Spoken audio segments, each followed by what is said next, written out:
Assalamu alaikum YouTube көрүүчүлөр, жылкы сүйүүчүлөр. Сатууда туугандар, ушул күрөң кашка тай жаныбар. Күрөң кашка шоколад. Бою 1,48 см экен туугандар.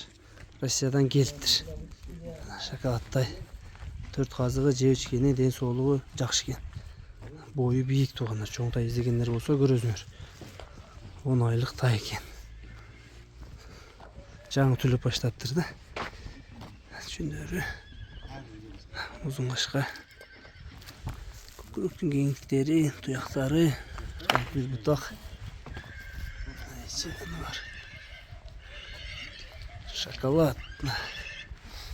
Az баазында сурап берем. Дареги Аксыда туугандар. Аксы району, Кербен шаары. Баазына кезек туугандар, баазы 2100 доллар экен тайдын. Шоколадтын. Кеми бар дейт, сурайт кезиңер. Кулактын чоңдуктарын карагыла.